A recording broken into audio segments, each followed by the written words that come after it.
Hala, grabe dinaig yung parada ng Black Nazareno. Grabe daming tao, hintik na nagka-stampede. Paghain ng COC ni Yormes Comorino, oh.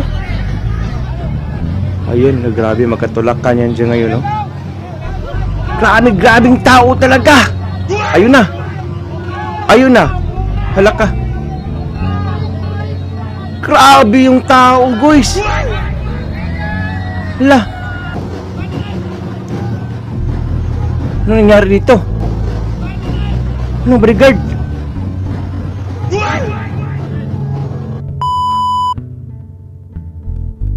So, grabe mga boys, no? Grabe yung tao, muntik ng... Grabe talaga yung history po yan. History po yan sa buong Pilipinas. Sana, yung pag-filing pa lang ng feeling ng candidacy, ganun na karaming tao, oh. Oh, kita mo, sarado yung buong kalsada diyan sa madaanan ni Yormes Comorino papunta sa May City Hall. Pero ang nakapagtataka lang kasi dito mga koys, naputol yung video nila, tapos yung may sumigaw na bodyguard. Sana po okay lang po si Yormes Comorino, ha? Sana po walang nangyaring masama po doon sa loob ng kumilik na yata yon, kasi papasok na po sila. Pero grabe yung tao mga koys na talagang hindi masyadong makausad. So, panoorin po natin ito mga quiz mga guys mula una hanggang dulo noong naputol na po yung video tapos may sumigaw na bodyguard. So, without further ado, let's begin.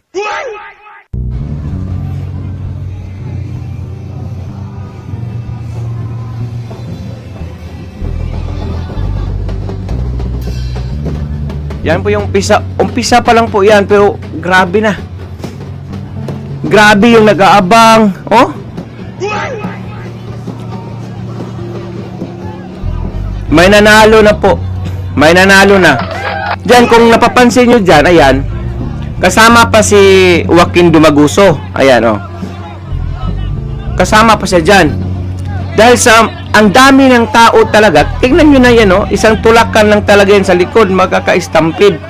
Ganun po kamahal ng mga Manilinyo ang ating butihing Yormes Comorino. Ayan, pansinin nyo, andyan pa si Joaquin.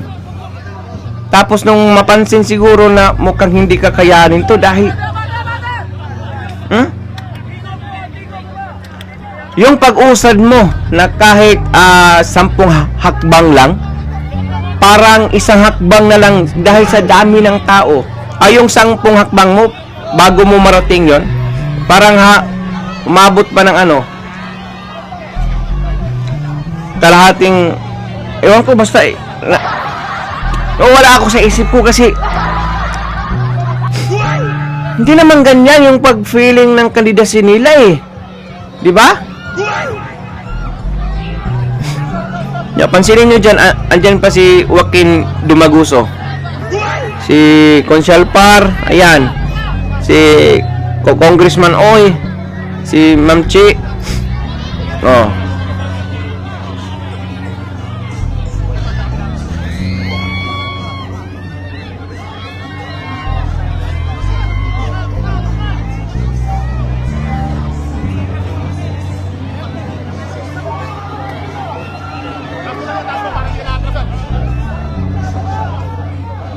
Grabe yung tao. Ganon po kamahal ng Manilinyo si Yormes Comorino. Oh? Oh, parang may nanalo na talaga.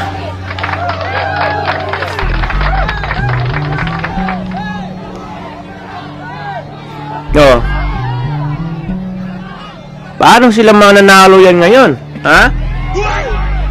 Ito po, sana po ay wala pong masamang nangyari, ha, kasi nung pagkaputol po kasi ng video sa dulo nito, may sumigaw po kasing bodyguard. Sana po okay lang po ang lahat ng Yormes choice, ha. Yan, kita nyo, pansinin nyo dyan, andyan pa si Joaquin Dumaguso. Pero maya yan, aalis na yan sa sa parada kasi, oh, grabe yung tao talaga. Kalsada po yan, ha, kalsada po yan, pero hindi na po madaanan dahil sa dami ng tao talaga. Diba, sabi ni Yorme kagabi na sa Aurosiro sila magkita. Yun na nga, yun ang plano no, na ihatid siya doon sa Comelec sa may City Hall ng Maynila. Pero tingnan nyo yung dagsa ng tao mga kuso, grabe yung pagmamahal no. So talagang kumbaga gusto na agad nila, eleksyon na ngayon. Feeling of candidacy pa yan, hindi pa yan victory party ha. Ayan, maghahain pa yan ng candidacy ni Yorme Isko Moreno. Grabe yung suporta ng mga Manileño. Diba, Martis ngayon, araw ng trabaho ngayon, pero talagang hindi po talaga siguro sila pumapasok ha. Talagang inaabangan nyo po talaga yung pag-filing of candidacy ni Yorme Isko Moreno.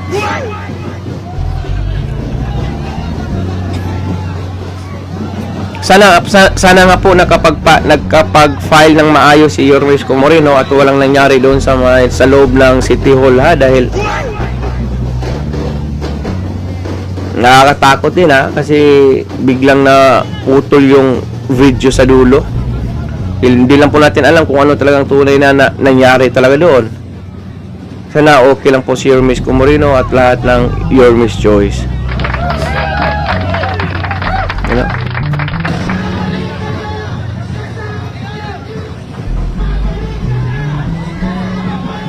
Ayan na. Halos hindi na makamayan ni Yorme Isko Moreno yung mga seniors oh. Dahil sa dami talaga ng tao. Well, hindi naman po talaga inaasahan niya na ganun po talaga karami yung tao eh. Parang nagprotesta na sila. Amalis ka na dyan, Ate Ani Lacuna.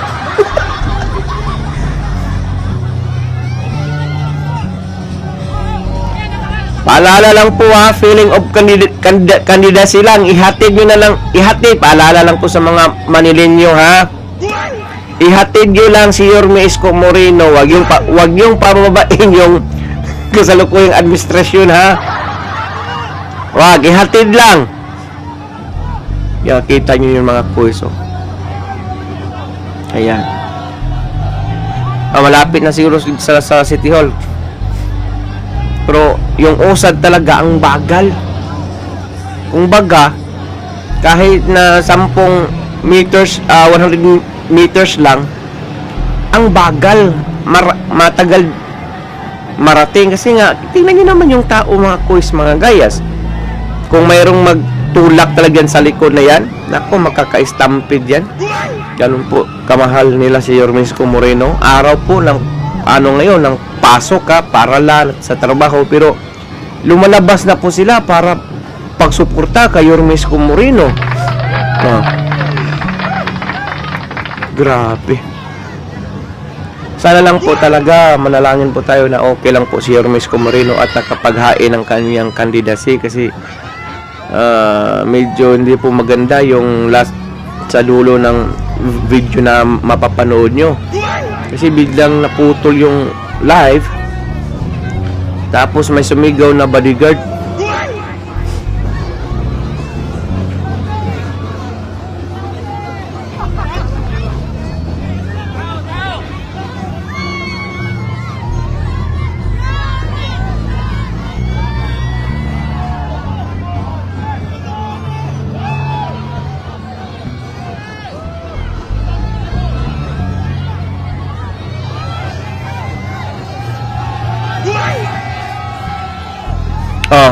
Pansinin nyo sa hanay, hindi na mahagilap si Joaquin Dumaguso dahil sa dami po talaga ng tao. Buti nga nakasurvive po si Ma'am Chi ha.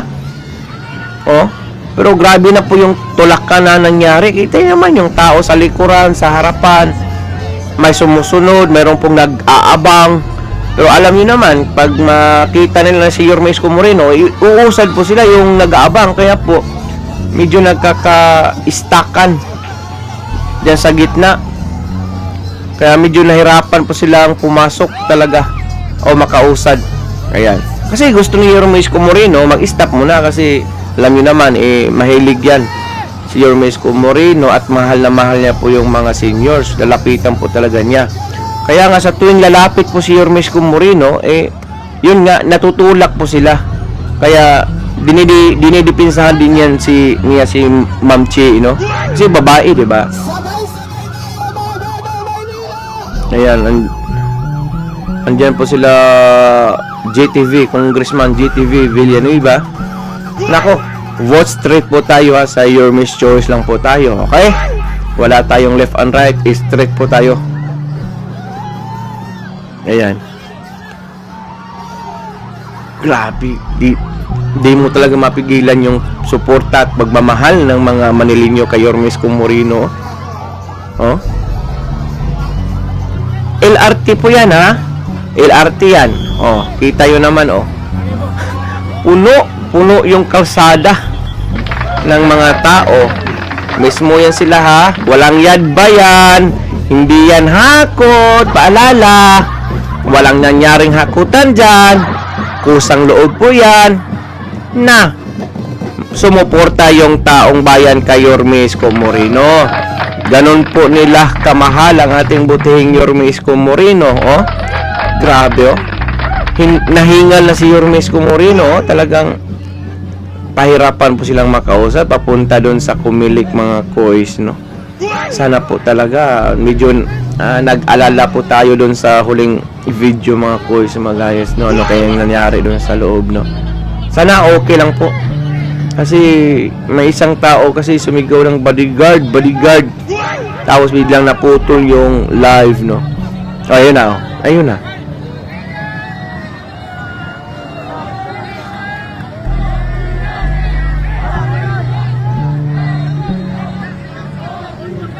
Tulakan talagang. Yan, malapit na yan sa may Kumilik. Ayun, oh, sa baba ng LRT yan. Diyan malapit sa may City Hall, pero yung tao, oh, grabe. So, talagang inasahan po talaga nila siguro na mapupuno yan sa araw na ito ng mga tao, kaya siguro walang walang dumaan dyan ng mga sasakyan, no? Yan. Ano, Abante? Hindi natin iboto yung si Abante. Huwag iboto si Abante, ha? Wala po nangungumpanya kay Abante. Ang ibig sabihin ng Abante, usad po yun, ha? Wala.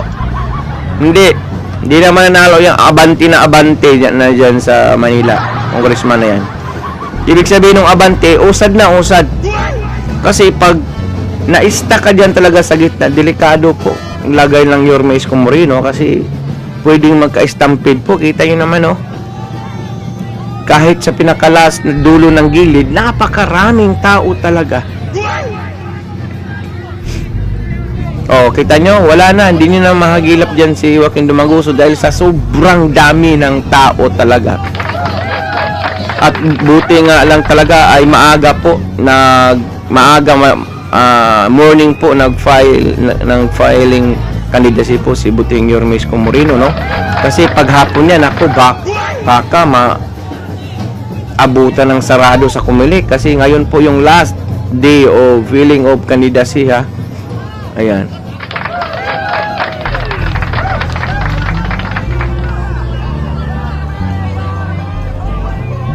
Oh, may sumigaw pa. Kahit obvious na talagang landslide na, may sumigaw pa rin, bumalik ka na. Ayun na nga, bumalik na si Yorme Isko Moreno. Maghain na ng kandidasiya niya. Oh. Ah. So dito na po yung medyo medyo nalulungkot po tayo. Action ni taga-Balaka ni Bay. Ano kayang nangyari doon sa loob ng Kumilik, ha? Kasi nakapagtataka, biglang naputol yung live kasi. Tapos may sumigaw na bodyguard. Sana okay lang po talaga si Yorme Isko Moreno. Pag-pray po natin at lahat ng mga your wish choice.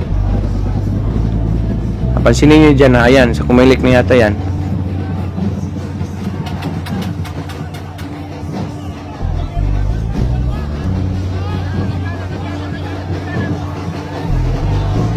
Ayan, no? Talagang naipit na po sila kasi yan na po yung pinakadulo. Papasok na po sila sa isang building sa Kumilik yata yan. Pero Marami din yatang tao dun sa Kumilik. Pansinin nyo, mayroong sisigaw dyan.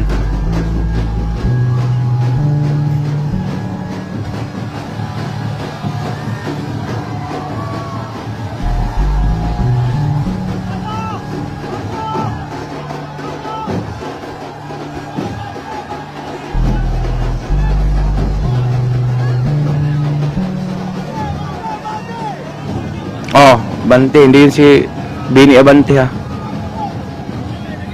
Ayan na. Ayun, bodyguard.